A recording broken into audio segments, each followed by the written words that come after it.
I can't quite tell, but I don't think I can hear it. Okay. It's not obvious anyway. Oh, good.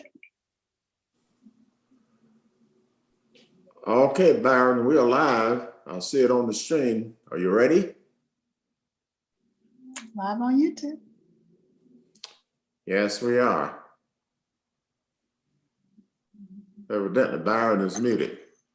Poor Harold, I just called him, and he said he's had about 30 messages from everybody trying to get these codes, because I just logged on YouTube, and again, it made me text them and get the code. So figure out something different. Okay. Okay, we are live. I see it. Are you ready, Byron? I am, sir. Okay. Can you put the agenda on the screen? Will do.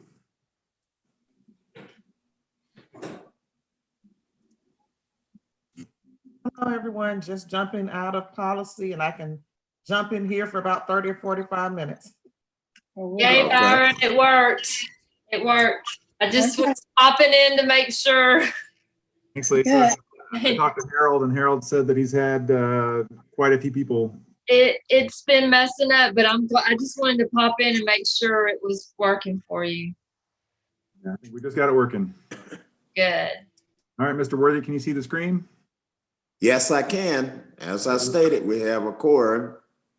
Linda, Kara, and myself. So that's three. So I guess anyone would join us later. Okay. So do we have any amendments to this agenda? None. From me. Okay. Hearing none, I'll have a motion to adopt the agenda. I so move. Second. Moved by Linda, got a second from Kara. All in favor? Let's say aye. Aye. Thank you very much. We're down to the minutes of the previous meetings. I'm quite sure you all have had a chance to review those. I know I did.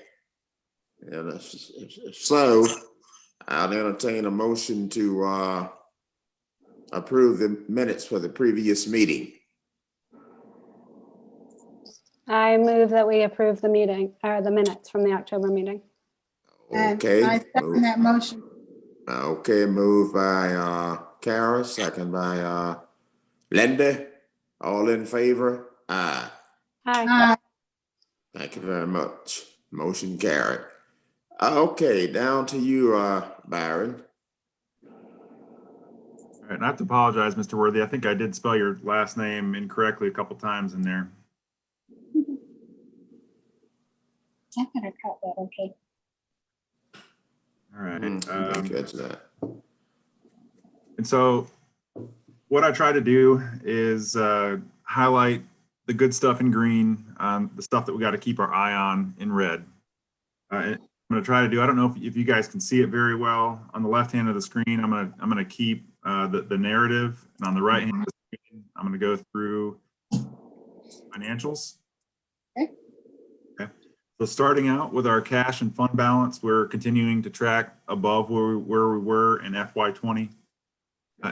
In the year, it's still primarily due to the addition of cash and fund balance at the end of FY20. If you recall, we added $4.5 million in both at the end of FY20, and so it's carrying us, positively so far during FY21.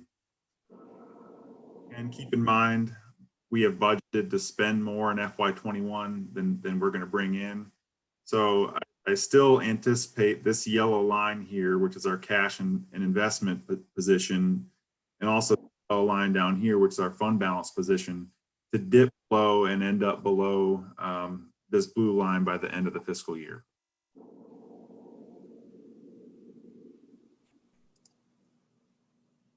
In terms of revenues, though our property taxes haven't come in quite as quickly, we're sitting at 89.5% compared to 92.4% at this time last year.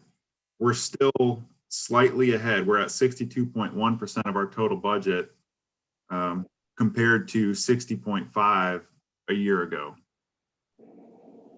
it took me a while to think about and say, why does that make, that doesn't make a lot of sense, because we're not in our property taxes quite as quickly, and that's the vast majority of our budget so far, but yet we've more of our budget than we did last year.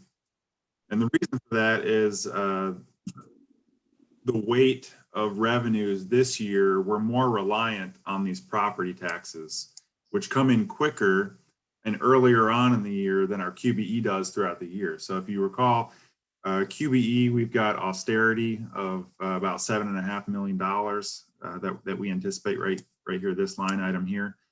And so we're relying more on local property taxes this fiscal year than we did last year. And so we're receiving our overall revenues faster at a faster rate than we did in the prior year. So that's why, although our property taxes aren't coming in quite as quickly, overall revenues are coming in a little bit quicker when we just compare it to the last year. And before, we sound alarm bells on this 89.5%, I did some additional analysis. Looked at FY20, FY19, and FY18, so the last 3 completed fiscal years. Where we were in November. So right now we're at 89.5%.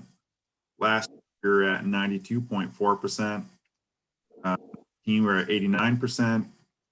And in FY18 we were at 91%. And then I want to know, based off of that, where did we end up at the end of the year for property taxes?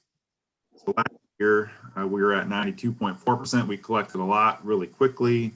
We ended up at 100.5% of our overall budgeted tax revenues, or property tax revenues.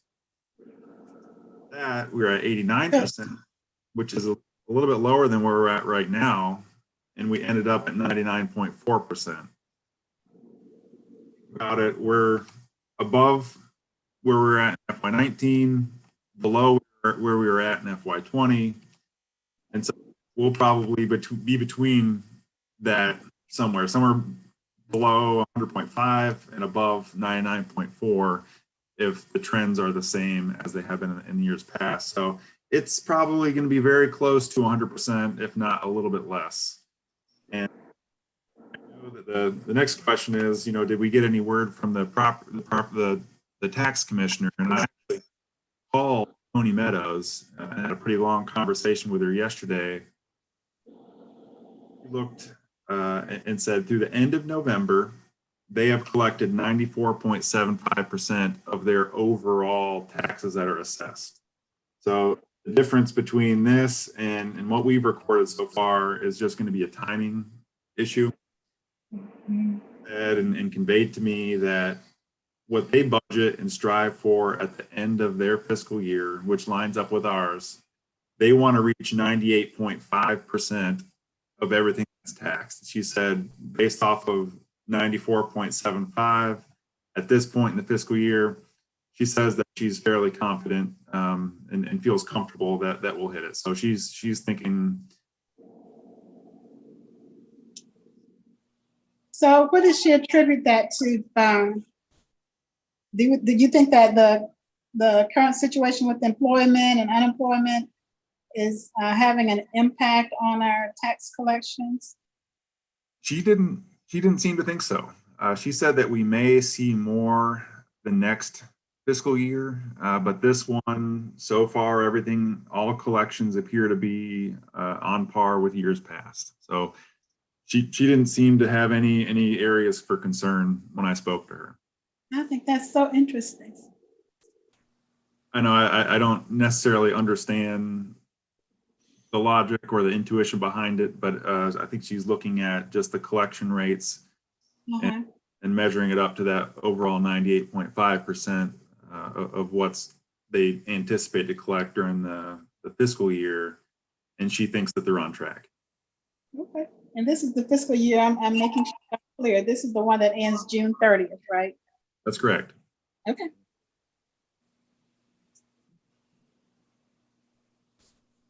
The other area that I mentioned last month that we need to keep an eye on is the other big revenue source for us, that's QBE. And just because of our decline in enrollment October of 19 to October of 20, our overall enrollment fell 4%. And since our QBE revenues are directly tied and they're actually weighted heavier for that October count,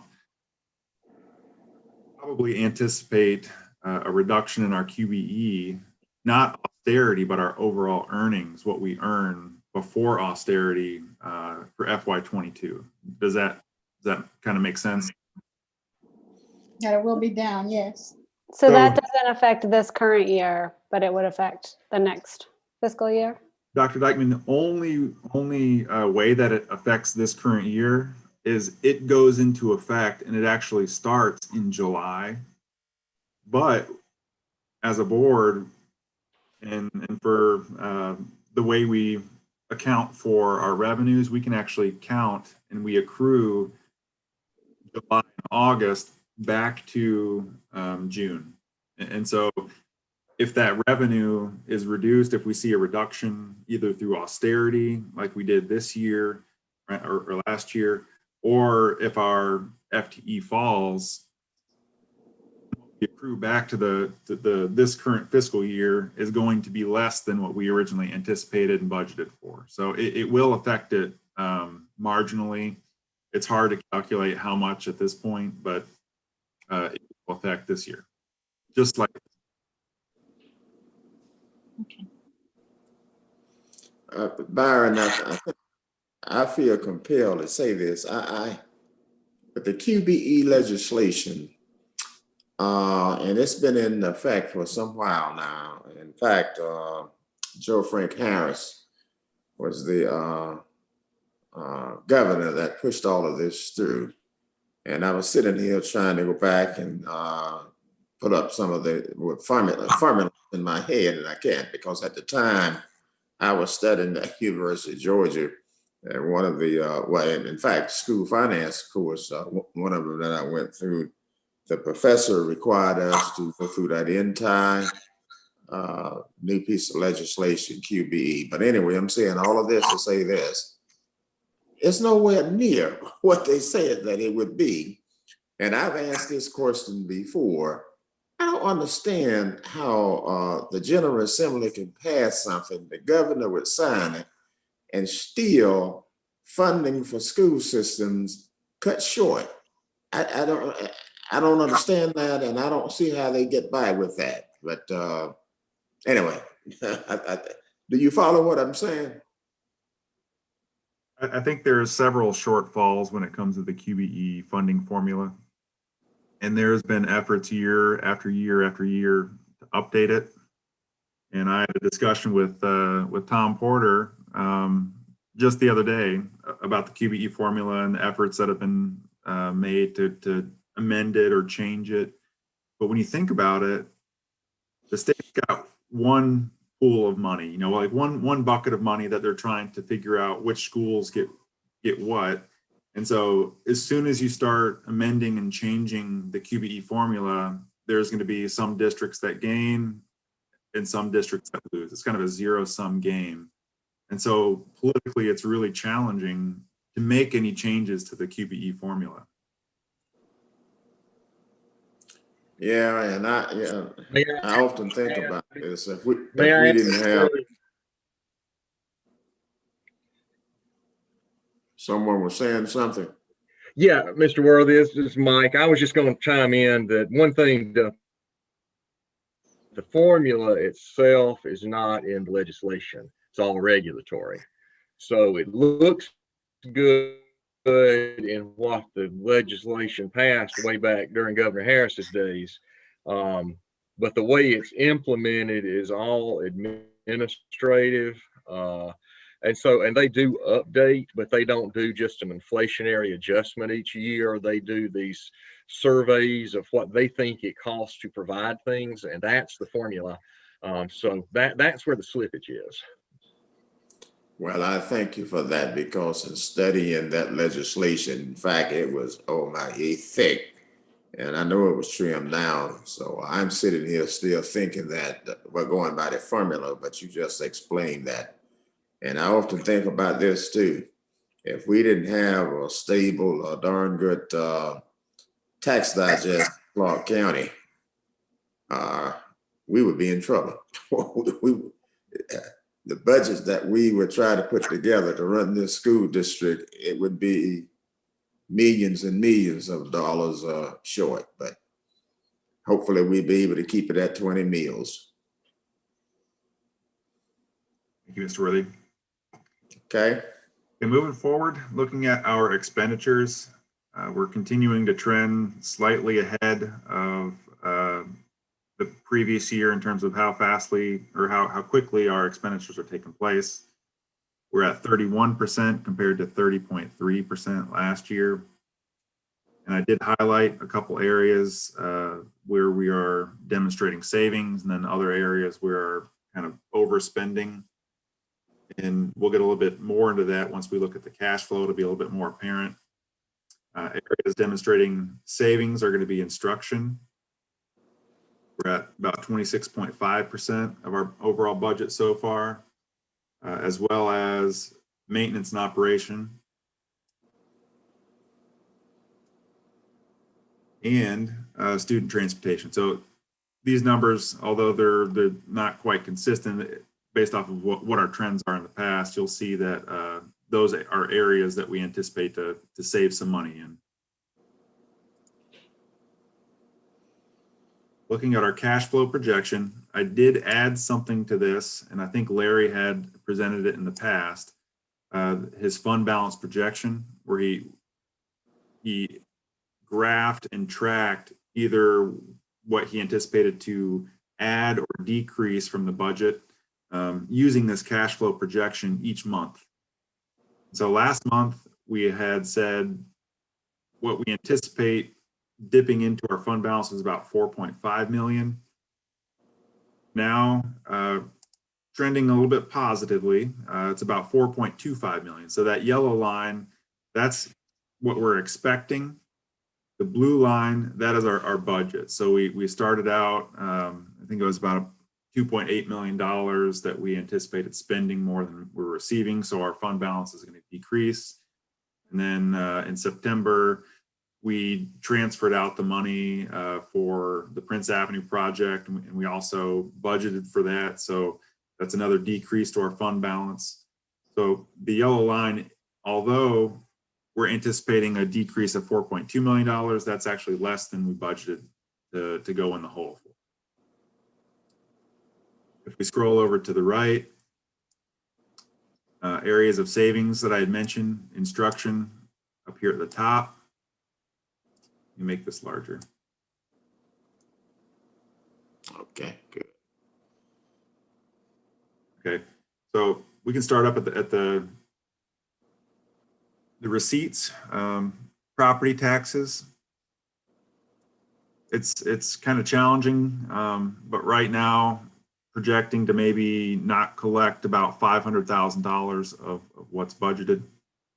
You can go down and look at where we're at after 5 months of the fiscal year, and then that gives us 7 months of projections. So still we're waiting more on projections than we are on actuals, and see where we are in terms of what we're projecting for revenues. And right now, it looks like we are not going to receive the full amount of what's budgeted for revenues. In terms of expenditures, though, we're kind of having the opposite effect. We are not spending quite as much as it would take at this point to overexpend our budget. So overall, I did mention, and it was in green, that we're on track to spend less than our overall budget in FY21, and that's the reason why this yellow line is starting to grow.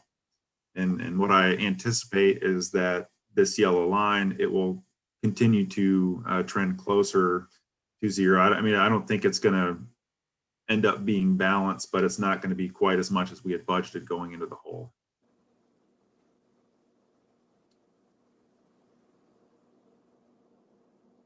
Anybody have any questions over our November financials?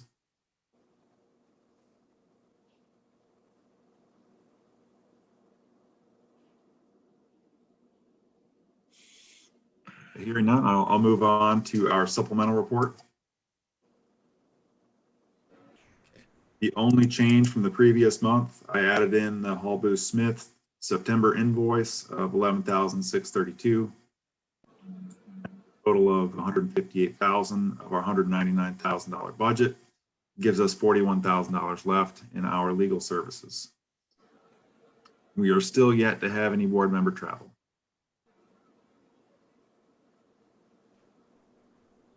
Anybody have any questions over the supplemental report? I think I was muted before, but I wanted to just verify that even though we're expecting to go into the fund balance, right, for fiscal year 21 into 21, we were still not going to go below that 15% that we wanted to keep in reserves, right? We weren't anticipating that. Is that correct? I think it may be close, but overall, no. The green line here, that's Right. represent our 15%. Right. We'll just have to track this yellow line. And I do anticipate it ending below the blue line, but not necessarily Not below the green. below the green line at this point. That, I really like that graph. Thank you. Welcome.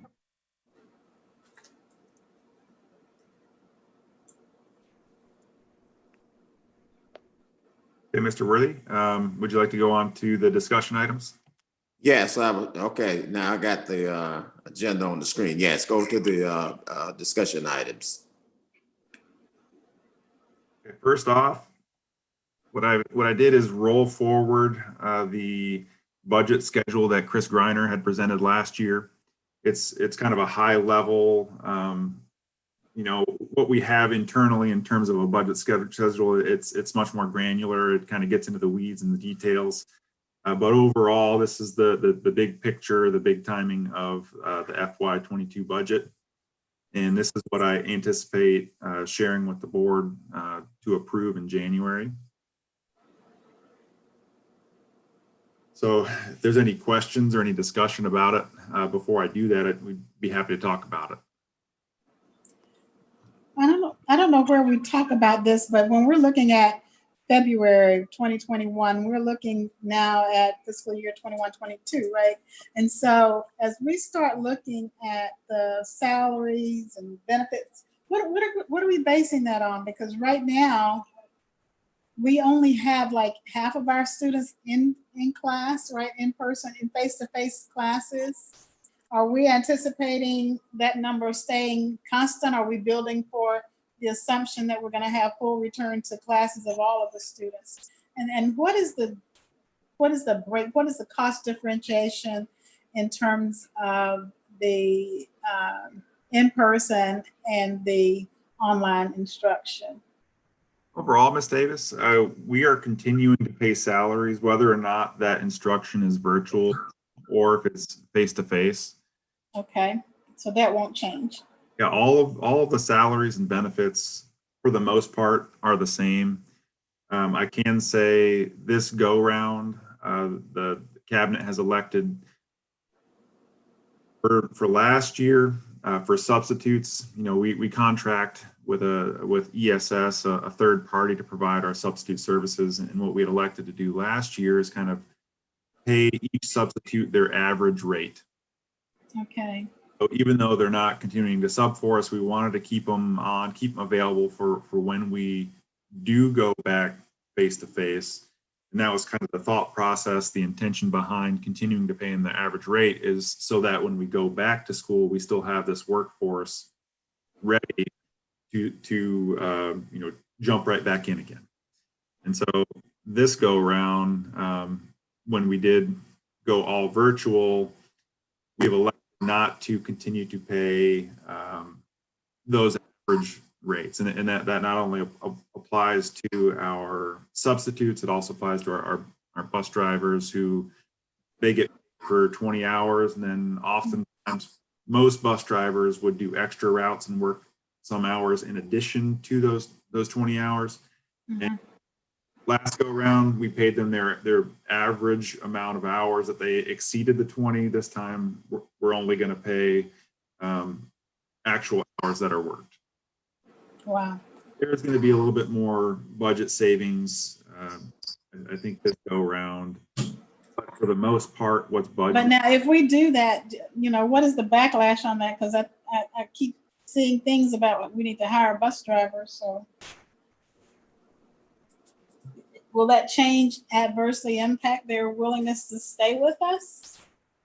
That'll be something that we'll have to work out with HR and also the transportation department. We don't, I guess, thinking ahead, it's hard to predict when we're going to come back, be face to face. Or if we're saying, hey, this is only going to happen, we anticipate to come back January 19th. Mm-hmm. Ideally, stuff will go back to as normal as possible.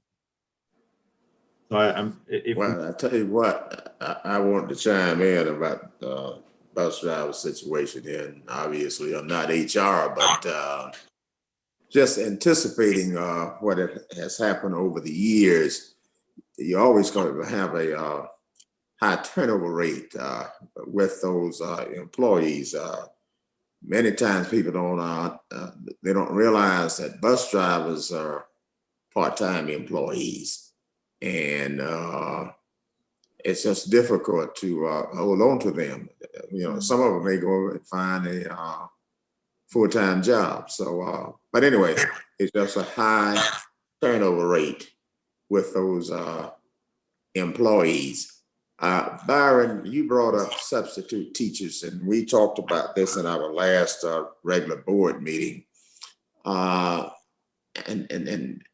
And you may not have this figure right before you, but I know some years ago, especially when I was principal, that was from 1995 to 2003.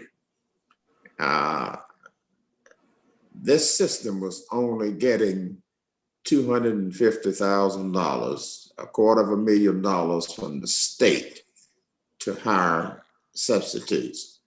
And I just wondered when we talked about this in our regular meeting, I'm quite sure that figure has increased, but do you have an idea?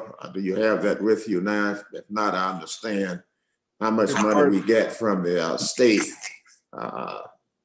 to pay substitute teachers. If it's built into that QBE formula, each year we get an allotment sheet with that QBE formula telling us exactly what's in it. Off the top of my head, I was unaware. Maybe Tom can answer, or Mike, if you know better than I do about whether or not substitutes are funded with the QBE formula. I'm not sure. Do you have any idea, Tom? I don't know. I have no idea. Not off the top of my head. I was going to just pull it up on the website and see if it says it on there, but Be nice for a number of students. So Yeah, I don't recall off the top of my head if we do get funding with QBE for substitutes. Well, as I stated, when I was principal, we were getting money from the state. Now, whether it was in the QBE legislation, I can't say that it was, but we were getting funding from the state. But when you look at $250,000 in a system this size, that money was eaten up quickly, in terms of substitute teachers. And there again, if you didn't have a good tax digest with Clark County, you should enough be in trouble. But anyway, maybe we you got could. $250,000 for it. It'd cover about a quarter of our sub expense. Yes. And one thing I did want to mention, although bus drivers work 20 hours a week, we do consider them full-time benefits eligible employees. So they have a different work schedule, and they get compensated based off of those 20 hours. So if they do work hours in addition to the 20 hours that their salary is based on, then an hourly rate. I'm happy you brought that up because many people don't realize this.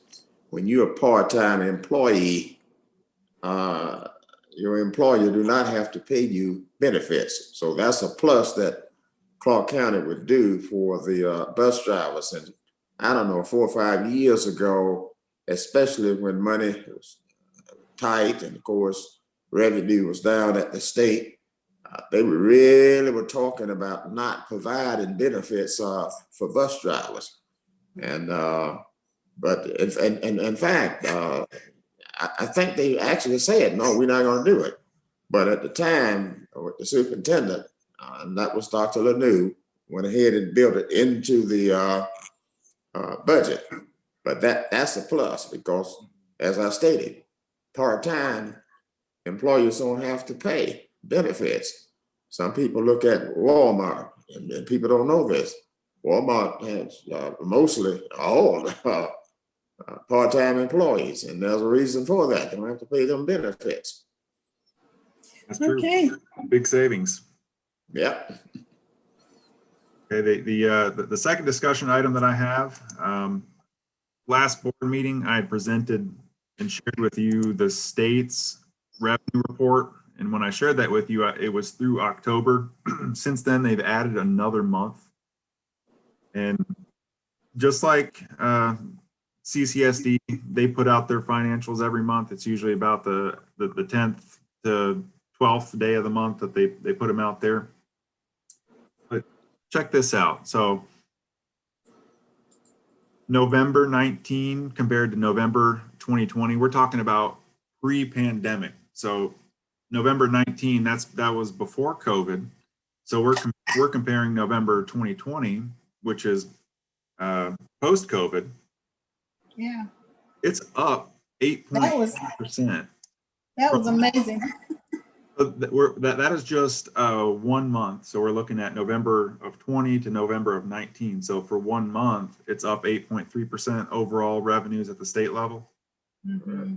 When you look at cumulatively through the fiscal year, the state is up 5.7% from the same time frame the previous fiscal year. So I find that very interesting that the revenues at the state level are up 5.7%, even though FY21 is post-COVID when we're comparing it to FY20, which was pre-COVID at this point. So overall, I'm not an economist, but that looks good to me. Looks good. Looks like that stimulus money really worked, didn't it? The reason I'd like to track it is just I'm trying to get a good feeling of whether or not there's going to be more austerity in the QBE for us next year. And I think it's going to be a hard sell if the revenues are up pretty drastically at the state level to turn around and continue to give school systems austerity. Yeah. I can't promise or predict what they're thinking at this point. I'm just hoping that austerity will shrink pretty significantly, if not go to zero, with this type of growth. Yeah, I trust that it does. I know Governor Deal's last year in office, he did away with austerity cuts, and that was good. I was listening to what Linda said about the stimulus checks, and I was listening this afternoon, and Mitch McConnell said from Congress and Senate, they just about to reach a deal, but they have not reached it with that $9.8 billion. And he said that they're going to stay right there until they get it done. Of course, politics are all in that now. I think they may go as close to January the 5th as they can because some of that's what it's about, because it says stimulus checks are going to be $600. And some people are fussing saying, it should be $1,200 like it was before. But whatever it is, as Linda said a few minutes ago, I know that it would help. I agree. All right, Mr. Worthy, that's all that I have. Okay, so we have exhausted the agenda, and I don't see anything else on the agenda, so I have a motion for adjournment. Well, prior to adjourning, I'll definitely be happy to make that motion, but I want to thank you, Mr. Worthy, for your service on this committee.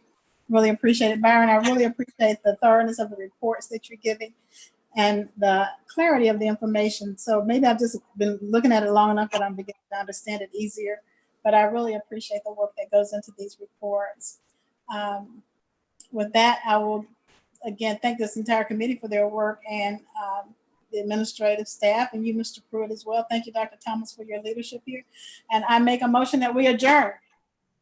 Okay, need a second? Second. Second by Karen. All in favor? Aye. Hi. Thank you, Linda, and thank all of you. And do Thank know you, now, everyone. I'm not leaving Athens, okay? I'll be here. Absolutely. Okay. We All appreciate right, thank all of you. Thank Been a you. pleasure, Thank Mr. you, Doody. Howard. Bye. Okay. Bye-bye. All right. Goodbye. Have a good one. Good night, everybody. Good night, Antoine. We're gonna miss you guys. I Take know, care. Antoine is leaving us. That's right. That's right. I forgot. Been a pleasure, Antoine. In that short time, you made such an impression, but thank you Right. so much.